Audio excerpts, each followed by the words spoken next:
Hello, my name is Stephen Bowman. I'm 54 years old and I'm part of that enigmatic baby boom generation. We've lived through the struggles of civil rights, the advent of television, Vietnam, Reaganomics, AIDS, and the internet. And I thought we were done with social upheavals.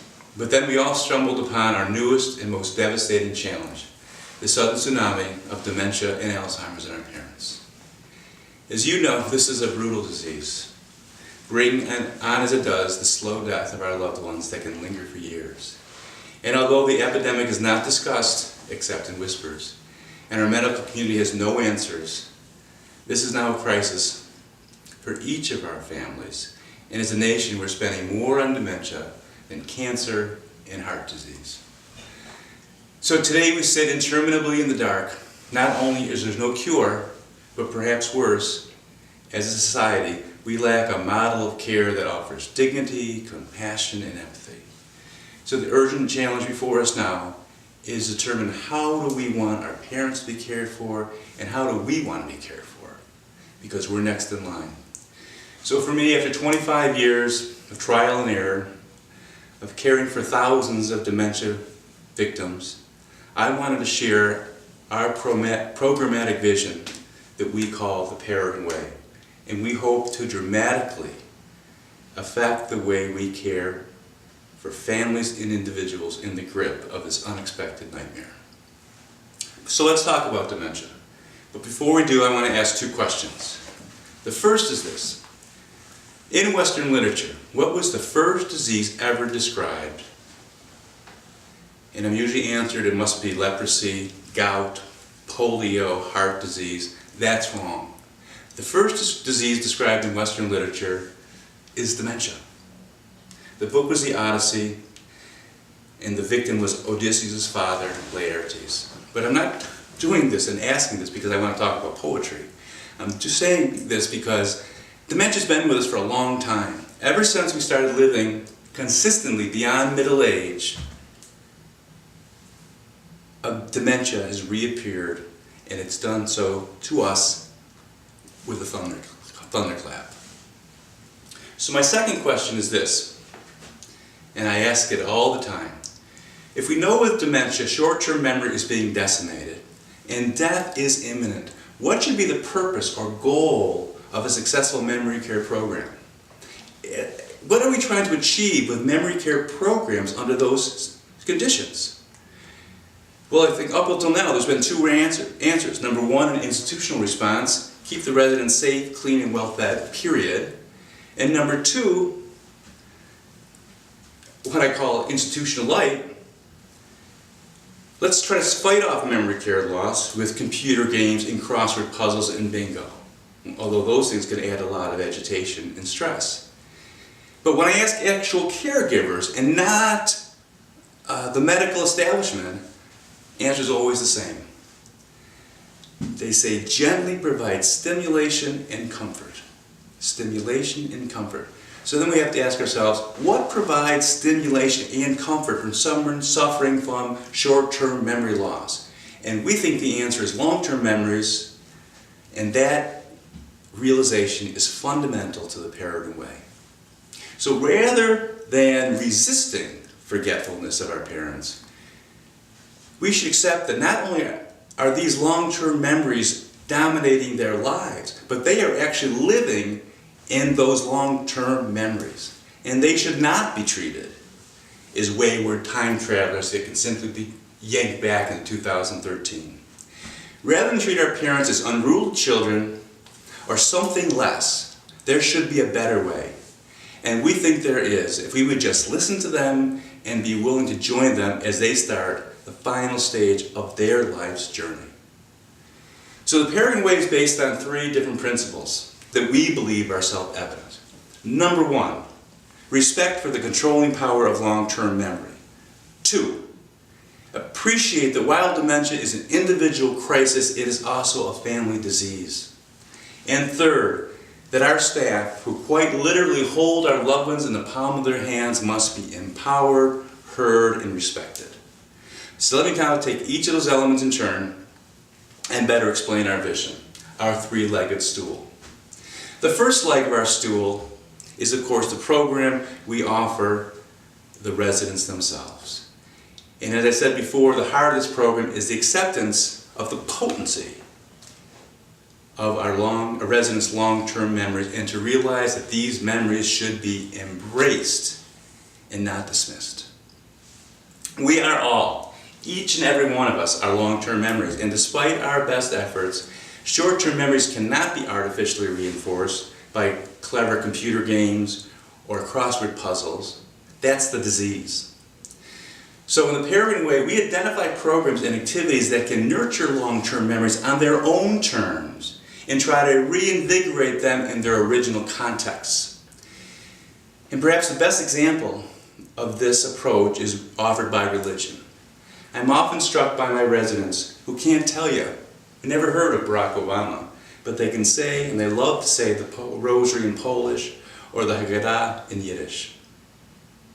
Regardless of our later, more mature opinions or even religious indifference, traditional religion is often fundamental to who we are as children, and it usually offers comfort, structure, and reverence on the young mind. But my goal here is not to save souls, but to recognize an enduring and very powerful source of solace. And significantly for dementia patients, religious memories often profoundly connect ourselves to ourselves and the living child that still exists within us. And in doing so, we can transform an individual who apparently is sitting there as an empty husk and turn them into a vital individual with their own pasts.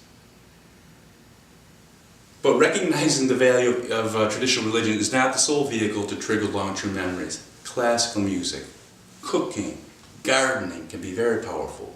Writing biographies, creating family genealogies can also be very moving ways to help us revisit vital past experience and relationships.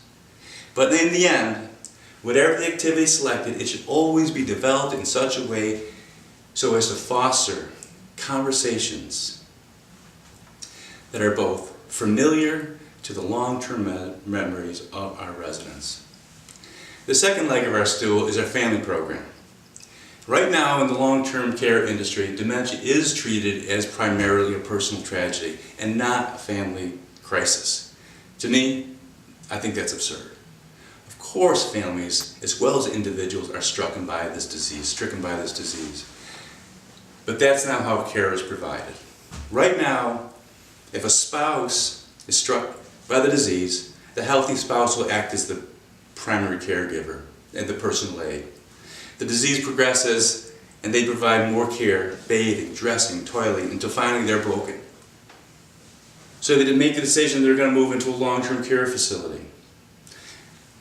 They go together, they have lunch, they sign their papers, and then the healthy spouse is told to leave and not come back for 30 days.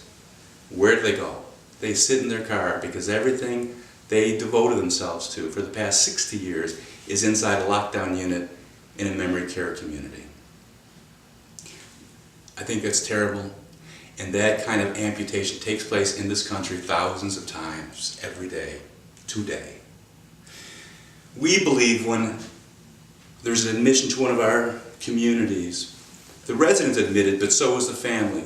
We have them fill out their own application, describing their own hopes, their own fears, their own needs. And then we offer lectures and support groups to talk about the disease, to help them with communication to have a successful visit, to have simulation so that the healthy spouse can better understand what the ill spouse is going through. This is a family disease, and we have to embrace the family and the needs of the family and the healing of the family, and we just don't do that today in America.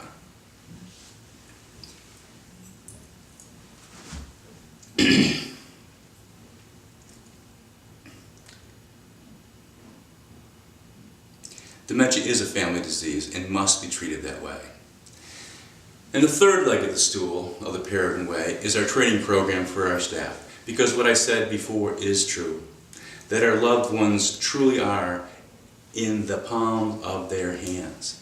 And what is often forgotten with dementia is that many of our residents have lost their spouse, they've lost their friends, family have moved away, and that our staff become the final primary relationships in their lives. And therefore, our staff must be continually invigorated and encouraged in their Herculean tasks. And we do this with the Peregrine Way, with weekly training sessions, and not just simply talk about techniques of providing care, but we really want to create an opportunity for our residents to be creative, to collaborate, to share secrets of what's worked with their favorite residents, to share insights into their more difficult residents. But they're ultimately going to drive the quality and care of the program, and we want them to be strong and creative.